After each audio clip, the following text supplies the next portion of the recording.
آج میں جناب علی اکبر کے مصائب پڑھوں تو کیسے پڑھوں؟ وہ افراد کہ جو 50 سے اوپر اپنے سال رکھتے ہیں، 50 سے اوپر والے سال والوں، آج میں آپ کے لیے مصائب پڑھوں گا، کیونکہ آپ کو اندازہ ہے کڑیل جوان کی عظمت کیا ہوتی ہے۔ جن کے 18 برس کے بیٹے ہیں ان کے لیے مصائب پڑھوں گا۔ جب بھی آج اپنے بیٹوں کو دیکھنا تو علی اکبر کی جوانی کو ضرور یاد کرنا۔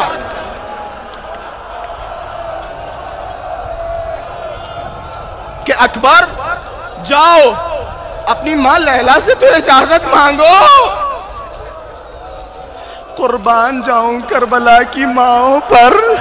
جناب لیلا نے جیسے ہی دیکھا، جناب لیلا نے جملہ کہا کہ اکبر تم مجھ سے مرنے کی اجازت مانگ رہے ہو۔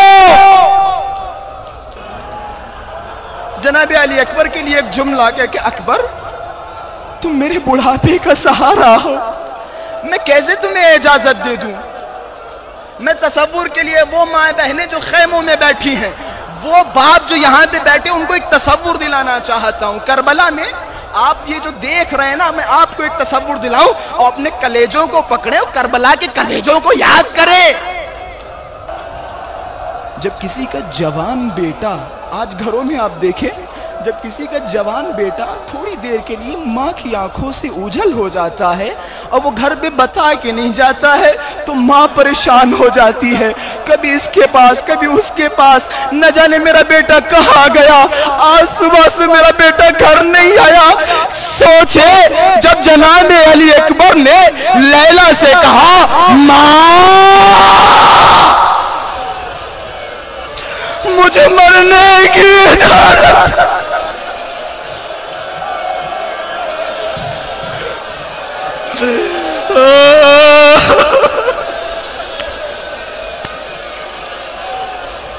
ایک روایت آپ کو بیان کروں، کہتے ہیں کوفے میں یا شام میں جب علی اکبر کا سر نو کے نیزہ پہ بلند تھا تو ایک خاتون بار بار اس سر کی طرف دیکھ رہی تھی۔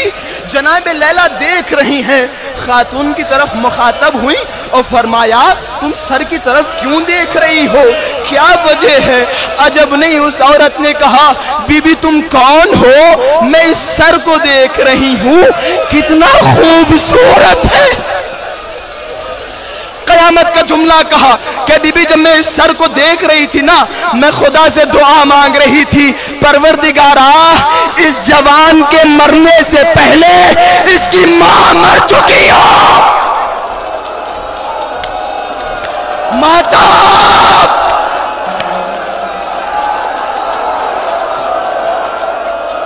کیسا مت کہ ماں زندہ ہے۔ بس عزادارو ختم کی مجلس روایت کے جملے ہیں۔ حسین نے اجازت دی، جناب علی اکبر گھوڑے پہ سوار ہوئے، ایک عجیب جملہ کہا کہ بیٹا جب تم جانا تو ضعیف باپ کو مڑ مڑ کے دیکھتے رہنا۔ راوی کہتا میں دیکھ رہا تھا جیسے جیسے علی اکبر کا زلجنہ تیز ہوتا تھا حسین دوڑ رہے تھے۔ عجب نہیں، جناب علی اکبر پلٹے کہ بابا آپ مجھے رخصت کر چکے ہیں، بابا رک جائے۔ جناب علی اکبر کی طرف اشارہ کیا کہ بیٹا اکبر، کاش اکبر جیسا تمہارا بیٹا ہوتا، کاش اکبر جیسا بیٹا ہوتا۔ بس ختم کیے مصائب۔ روایتوں کے جملے ہیں، جناب علی اکبر میدان کارزار میں پہنچے، خوب لڑے، خوب اشقیاء کو مارا۔ روایت کہتی ہے، راوی کہتا ہے، حمید ابن مسلم کہتا ہے میں کھڑا دیکھ رہا تھا، میں نے دیکھا علی اکبر خوب جنگ کر رہے ہیں، ایک طرف سے مرحبا کی آواز آ رہی ہے، دوسری طرف مرحبا کی آواز آ رہی ہے۔ اچانک ایک لائی آگے بڑھا، نیزے کو لیا، اکبر کا نشانہ لگایا، اکبر کے سینے پہ وار۔